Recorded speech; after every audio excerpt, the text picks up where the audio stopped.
walaupun kemungkinan kecil ya kecelakaan, tapi kan kita bahaya di jalan nggak ada yang tahu ya, nggak ada yang tahu. Terus potensi kecelakaan itu ada dua sebenarnya.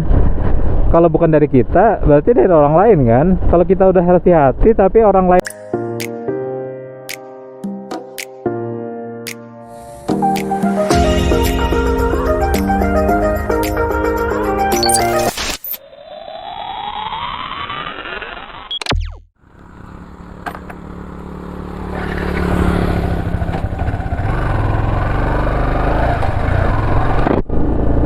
Oke, kembali lagi untuk trip hari ini.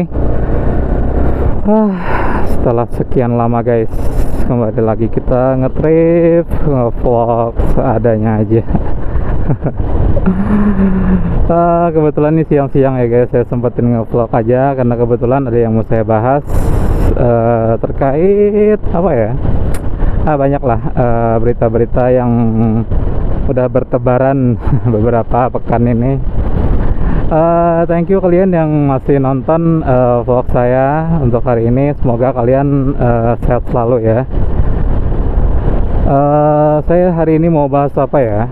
Oh ya, kebetulan kita hari ini di daerah perbatasan ya guys, antara Kabupaten Balangan sama Kabupaten Hulu Sungai Utara. Kebetulan saya ada yang diurus di daerah Kecamatan Lampihong, dan ini sekalian arah balik aja. Saya hari ini sebenarnya mau ada beberapa yang mau dibahas. Yang pertama itu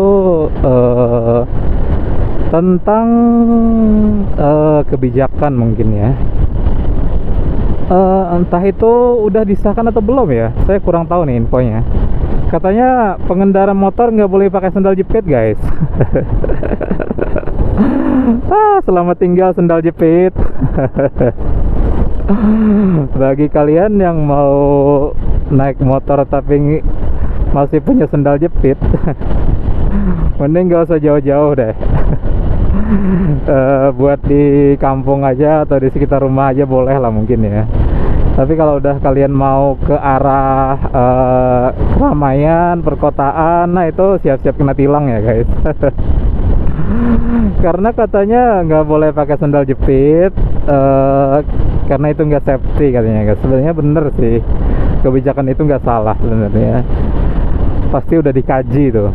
Kebanyakannya pakai sandal jepit sih. Makanya keluar deh kebijakan itu. Soalnya kan kalau kita jatuh, amit-amit ya, kalau kita jatuh pakai motor, ya pasti nggak terlindungin lah. Kalau misalkan kaki itu pakai sandal jepit yang terbuka kayak gitu. Kecuali pakai sendal yang semi sepatu atau gimana ya, pokoknya yang ngelindungin lah intinya. Ya paling aman sih pakai sepatu, apalagi sepatunya sepatu kulit ya, standar untuk naik motor kayak gitu. Sarung tangan kayak gitu, helm. Kalau kita sekarang ya, apalagi orang yang hidupnya jauh dari perkotaan mungkin ya, itu naik motor nggak pakai baju pun, nggak pakai helm udah jadi gitu. Pakai kaos kutang kayak gitu. Terus nggak pakai helm, apalagi ya celana pendek misalkan nih. Iya, kalau kita cuman di situ-situ aja ngapain gitu. Kalau misalkan cuman ke rumah keluarga deket kayak gitu. Tapi kalau lebih amannya sih yang paling penting helm ya. Helm itu sangat vital banget sih. Kalau kita jatuh setidaknya kepala aman lah. Kalau misalkan yang lain ada lecet atau sampai amit-amit patah kayak gitu.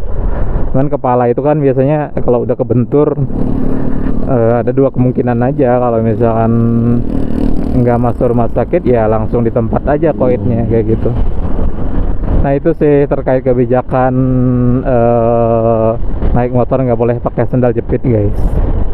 Jadi dimuseumkan aja kalau ada punya sandal jepit guys, sebagai kenang-kenangan. Jadi kalau naik motor kalian nggak bisa pakai lagi.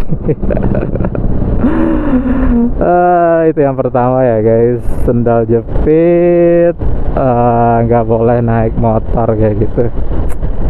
Gimana ya, kadang kebijakan itu bikin kaget kayak gitu. Ada sebagian masyarakat yang masih belum siap kayak gitu. Cuman siap nggak siap ya, kalau misalkan memang kita ngikutin aturan mau nggak mau ya. Nah yang kayak gini kan sebenarnya apa ya, kalau naik motor itu apalagi anak di bawah umur ya, udah nggak pakai helm, bawa bayi lagi, aduh itu walaupun kemungkinan kecil ya kecelakaan, tapi kan kita bahaya di jalan nggak ada yang tahu ya, nggak ada yang tahu. Terus potensi kecelakaan itu ada dua sebenarnya.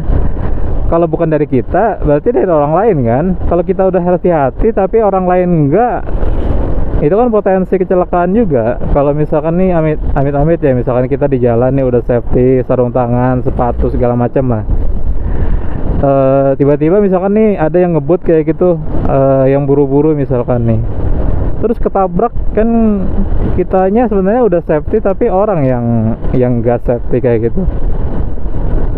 Itu sih apa ya, yang cukup jadi perhatian buat para pemotor. Kalau misalkan potensi kecelakaan itu bukan berarti dari kitanya aja, tapi dari orang lain pun bisa kayak gitu.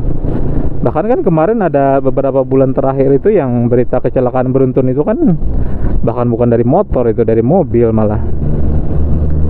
Bayangin aja kalau misalkan kita dalam keadaan motoran tapi serba seadanya, terus helm nggak ada, itu udah ya, walaupun kita nggak ada yang tahu umur ya, cuman setidaknya kan kita ada usaha nih buat jaga diri kayak gitu. Itu sih kontroversi yang terbaru ya. Naik motor sendal jepit no, harus pakai sepatu guys, paling enggak tuh pakai sepatu tuh pasti maksudnya. Jadi kalian kalau misalkan mau ke warung, terus ke rumah tetangga, kalau niatnya naik motor harus pakai sepatu dulu guys. Ya demi keamanan kita juga sih, bukan apa-apa. Aturan itu kan kadang buat kita, cuman kadang nggak disadarin aja. Terus yang kedua apa ya, saya mau bahas asuransi deh. Asuransi dari pemerintah mungkin apa ya, gimana ya, kalau misalkan itu kan katanya kemarin itu dari pihak BPJS itu ada denda ya kalau misalkan nggak bayar. Nah terkait denda saya nggak tahu nih sistemnya kayak gimana, tapi yang saya tahu kalau pengguna BPJS itu nggak bayar, itu pasti menumpuk katanya tagihannya, katanya kayak gitu ya. Tapi coba cross check lagi deh. Kalau misalkan memang benar, berarti secara nggak langsung kalau orang itu nggak bayar, dia ada tunggakan tuh di BPJS. Nah terus kalau misalkan katanya sih nggak bisa ditutup ya atau gimana ya, saya kurang ngerti juga sih. Padahal kan saya basic asuransi ya. Setahu saya asuransi itu nggak terlalu mengikat kalau misalkan memang nasabahnya nggak mampu. Kalau dia nggak mampu bayar ya udah, konsekuensinya asuransinya berakhir. Nggak ada tuh istilah tunggakan premi asuransi ya. Tapi saya nggak tahu kalau kebijakan dari yang punya pemerintah ini kayak gimana. Jadi tunggakan selama berbulan-bulan mungkin menumpuk, terus selama bertahun-tahun mungkin sampai jutaan, puluhan juta mungkin. Jadi hutang kan jadinya. Jadi hutang oleh si pengguna BPJS itu sendiri ya. Lucu juga sih kalau misalkan kita niatnya mau dapat perlindungan, penjaminan kesehatan, malah kita yang terikat jadinya sama hutang yang seharusnya kita nggak ngutang ya. Terus terkait pelayanannya juga, kalau misalkan yang saya tahu ya, itu pasti kalau misalkan di rumah sakit antrian yang BPJS itu sama yang bayar personal atau asuransi swasta itu udah beda guys, cara pelayanannya. Entah itu oknum atau gimana ya. Padahal kan dari pengguna BPJS itu kan mereka juga bayar, cuman bedanya yang nggak pakai BPJS ini mereka bayar kontan langsung kayak gitu. Cuman kalau pengguna BPJS mereka tetap bayar, cuman per bulan kayak gitu. Manfaatnya aja yang saat itu kebetulan dipakai kayak gitu. Saya kurang tahu sih kalau sistem BPJS yang sampai jadi tunggakan itu apakah memang jadi tunggakan yang benar-benar harus dilunasin, atau keikutsertaannya diakhirin kayak gitu. Soalnya kan kalau misalkan nggak bisa diakhirin, masa iya tunggakannya menumpuk sampai seumur hidup, kan nggak mungkin. Masa iya kita harus bayar kayak gitu, sedangkan manfaatnya aja misalkan belum ada terasa kayak gitu. Manfaat dalam artian itu, kalau asuransi kan sifatnya kalau misalkan nasabah itu sakit atau misalkan ya amit-amit untuk usia ya, pasti ada santunan atau bantuan lah, ibaratkan dari pihak pelayanan jasa itu. Cuman itu tadi, kembali lagi ke kebijakannya, apakah memang kayak gitu atau itu aja yang tersebar ke media beritanya. Setahu saya sih kayak gitu. Cuman kalau misalkan itu memang benar sih, apa ya, miris banget sih liatnya. Kita mau dapat pelayanan dari pemerintah, malah kita yang udah jadi ngutang kayak gitu. Padahal kan kalau di undang-undang ya, kesehatan warga negara itu dijamin oleh pemerintah seharusnya. Saya tahu sih itu. Nggak ada tuh ceritanya orang nggak bisa berobat karena terbentur biaya kayak gitu. Mungkin dari pemerintah juga pasti ada prioritas lain ya selain itu. Walaupun itu juga jadi prioritas, cuman kadang pasti ada yang kelewat kayak gitu.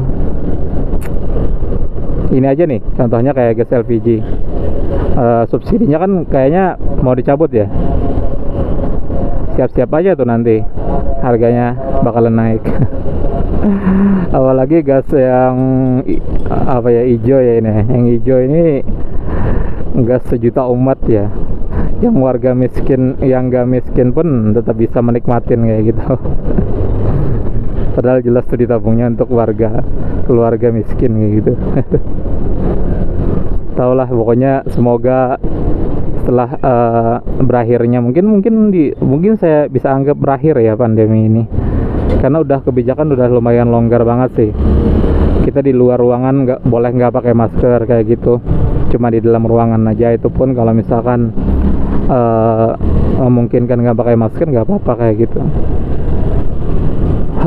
Susah ya guys kalau misalkan udah berbenturan sama kebijakan. Kita sebagai rakyat jelata mau ngomong gimana juga kadang nggak nyampe kayak gitu. Cuma bisa menyampaikan keluh kesah aja jadinya. Cuman kalau yang ngomong udah ribuan mungkin akan didengar ya. Ya kalau ngomong cuma satu atau dua orang ya nggak bakal nyampe sih, kecuali orangnya berpengaruh ya. Kalau kalian nggak ada power sih ya mentok-mentok sampai di situ aja.